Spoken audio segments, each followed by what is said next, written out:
السلام علیکم ورحمۃ اللہ وبرکاتہ۔ ناظرین و سامعین، آج میں آپ کو بتاؤں گا حرمت والے مہینے کتنے ہیں اور کون کون سے ہیں، لیکن اس کے ساتھ ساتھ ایک دکھ اور افسوس کا بھی اظہار کروں گا کہ ہمارے مسلم معاشرے کے اندر حرمت والے مہینے کے نام کی تو دور کی بات، لوگوں کو یہ بھی معلوم نہیں ہے کہ اسلامی مہینے کتنے ہیں اور کون کون سے ہیں۔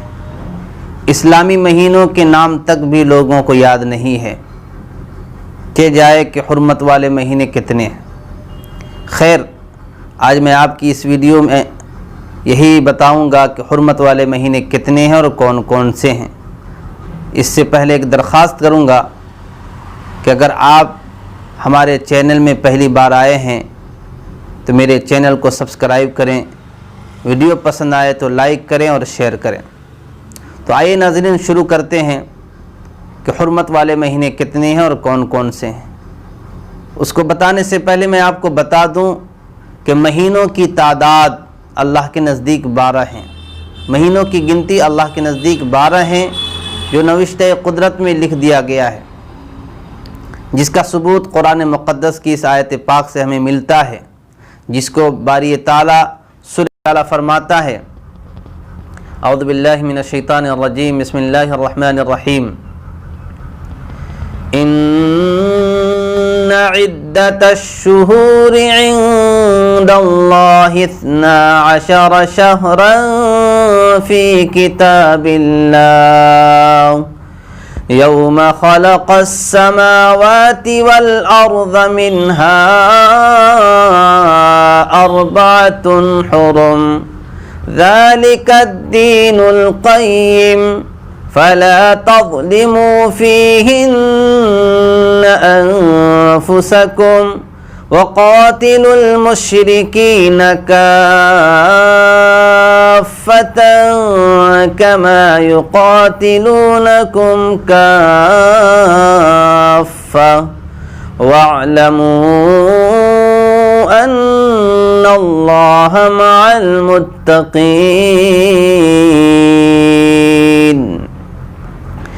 بے شک اللہ کے نزدیک مہینوں کی گنتی 12 ہیں، بے شک اللہ کے نزدیک مہینوں کی تعداد 12 ہیں، جو نوشتہ قدرت میں لکھ دیا گیا ہے۔ نوشتہ قدرت میں کب سے لکھا گیا ہے؟ مہینوں کی تعداد اللہ کے نزدیک 12 ہیں، یہ کب سے لکھا گیا ہے؟ خود قرآن مقدس بیان کرتا ہے، یوم خلق السماوات والارض، جس دن آسمان و زمین کو بنایا گیا، جس دن زمین و آسمان کو سجایا گیا، اسی دن سے نوشتہ قدرت میں اللہ کے نزدیک 12 مہینے قرار بھی دیے گئے۔ لیکن میرے بھائیو، ان 12 مہینوں میں سے جو 4 مہینے ہیں وہ حرمت والے ہیں۔ حرمت کا معنی کیا ہے؟ حرمت کا معنی یہ ہے جس کو محترم بنا دیا گیا ہو، جس کو عزت والا، عظمت والا مہینہ بنا دیا گیا ہو۔ تو وہ 4 مہینے عظمت والے، حرمت والے، احترام والے اور اہمیت والے کون سے مہینے ہیں؟ آئیے معلوم کرتے ہیں۔ اللہ تعالیٰ فرماتا ہے، وَمِنْهَا 4 حرم، ان 12 مہینوں میں سے 4 مہینے ایسے ہیں جو حرمت والے ہیں، جس کو ہم سب کے آقا و مولا، تاجدار مدینہ، امام الانبیاء، سرکار دو جہاں، سیاح لامکان نے فرمایا ہے کہ وہ 4 مہینے یہ ہیں۔ نمبر 1 ذوالقعدہ کا مہینہ، نمبر 2 ذوالحجہ کا مہینہ، نمبر 3 محرم الحرام کا مہینہ، نمبر 4 رجب المرجب کا مہینہ۔ ایک بار میں پھر دہراتا ہوں تاکہ آپ کو اچھی طرح یاد ہو جائے۔ نمبر 1 ذوالقعدہ کا مہینہ، نمبر 2 ذوالحجہ کا مہینہ، نمبر 3 محرم الحرام کا مہینہ، نمبر 4 رجب المرجب کا مہینہ۔ یہ 4 مہینے ایسے ہیں جس کو اللہ تعالیٰ نے حرمت والا مہینہ قرار دیا ہے۔ اور صحیح بخاری کی روایت یہ ہے، اللہ کے نبی بھی فرما رہے ہیں، یہ 4 مہینے حرمت والے ہیں، عظمت والے ہیں، عزت اور شرافت والے ہیں۔ ان 4 مہینوں میں کرنا کیا ہے؟ آگے اللہ تعالیٰ کا قرآن خود کہتا ہے، خود بیان کرتا ہے، وَمِنْهَا أَرْبَعَةٌ حُرُمْ ذَلِكَ الدِّينُ الْقَيِّمُ، اور اللہ تعالیٰ فرماتا ہے کہ جو بتایا گیا، جو سمجھایا گیا، یہی سچی بات ہے، یہی درست بات ہے، یہی سیدھی سی بات ہے۔ پھر آگے اللہ نے فرمایا ان مہینوں کی عظمت کو بتانے کے بعد ان مہینوں میں کرنا کیا ہے، اللہ تعالیٰ نے انسانوں کو، لوگوں کو، مسلمانوں کو سمجھایا، پیغام دیا کہ کرنا کیا ہے۔ اللہ تعالیٰ فرماتے ہیں فَلَا تَظْلِمُوا فِيهِنَّ أَنفُسَكُمْ، کہ اے مسلمانوں، اے انسانوں، تمہیں ان مہینوں میں اپنی جانوں پر ظلم نہیں کرنا ہے۔ تم کو ظلم و زیادتی سے ان مہینوں میں باز آ جانا ہے، رک جانا ہے، قتل و قتال سے، جنگ و جدال سے بالکل پرہیز اور گریز کرنا ہے۔ اللہ تعالیٰ کا یہی ارشاد ہے فَلَا تَظْلِمُوا فِيهِنَّ أَنفُسَكُمْ، کہ ان مہینوں میں جنگ و جدال نہیں کرنا ہے۔ لیکن اگر تمہارے ساتھ کوئی چھیڑ چھاڑ کرے، کوئی جنگ و جدال کرے تو دفاع میں تم کر سکتے ہو، جواب دے سکتے ہو، جس کو اللہ تعالیٰ فرماتے ہیں وَقَاتِلُوا الْمُشْرِكِينَ كَافَّةً كَمَا يُقَاتِلُونَكُمْ كَافَّةً، کہ تم مشرکوں سے یکجٹ ہو کر قتال کرو، تم مشرکوں سے متحد ہو کر اپنی صفوں میں اتحاد پیدا کر کے ان سے قتال کرو، جنگ و جدال کرو، کما یقاتلونکم کافہ، جس طرح مشرکین متحد ہو کر، یکجٹ ہو کر تم سے قتال کرتے ہیں۔ تو اگر ان مہینوں کے اندر کوئی مشرکین کسی پر کوئی ظلم و زیادتی کرتا ہے تو اس کے دفاع میں جواب دیا جا سکتا ہے۔ محدثین، مفسرین نے اس کی اجازت دی ہے۔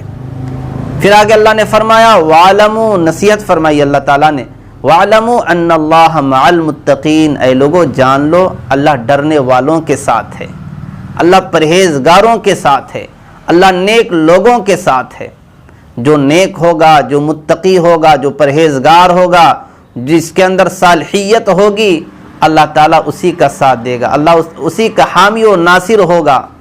تو میرے بھائیو، اس آیت پاک کے اندر ہمیں جو پیغام ملتا ہے، جو سبق ملتا ہے اور میسیج جو ملتا ہے، ہمیں یہی ملتا ہے ان 4 مہینوں کے اندر ذوالقعدہ، ذوالحجہ، محرم الحرام، رجب المرجب، ان مہینوں کے اندر ہمیں ظلم و زیادتی سے، اسی طرح اور دوسرے گناہ سے ہمیں اپنے آپ کو روک لینا ہے۔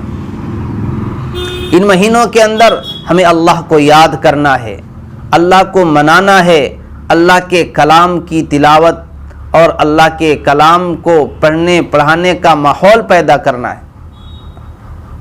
میرے بھائیو، جب یہ چیزیں ہمارے اندر آ جائیں گی، اللہ کے کلام کو پڑھنے والے ہم بن جائیں گے، اللہ کے احکامات پر چلنے والے، نبی کے طریقے کو اپنانے والے بن جائیں گے، تو ہمیں اس دنیا سے جانے کے بعد اللہ تعالیٰ ابدی کامیابی سے ہمیں سرفراز فرمائے گا۔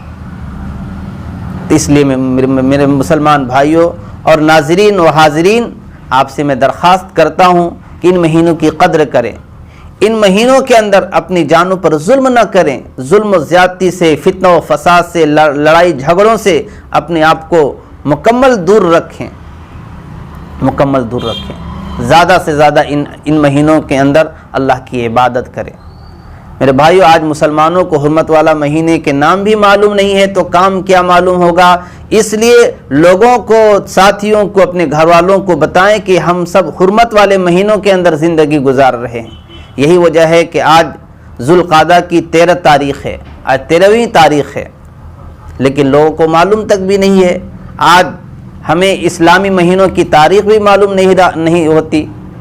اس لیے میرے بھائیوں، ہمیں اسلامی تاریخ کو بھی یاد رکھنا ہے، اسلامی مہینوں کے نام بھی یاد رکھنے ہیں، اور اسی کے ساتھ ساتھ نبی پاک امام الانبیاء سرکار مدینہ کی زبان مبارک سے جو باتیں نکلی ہیں، آپ نے جو امت کو پیغام دیا ہے، اس کو بھی دل و جان سے تسلیم کرنا ہے اور اپنی زندگی کے ایک ایک رگ اور ایک ایک انگ میں اس کو لاگو کرنا ہے۔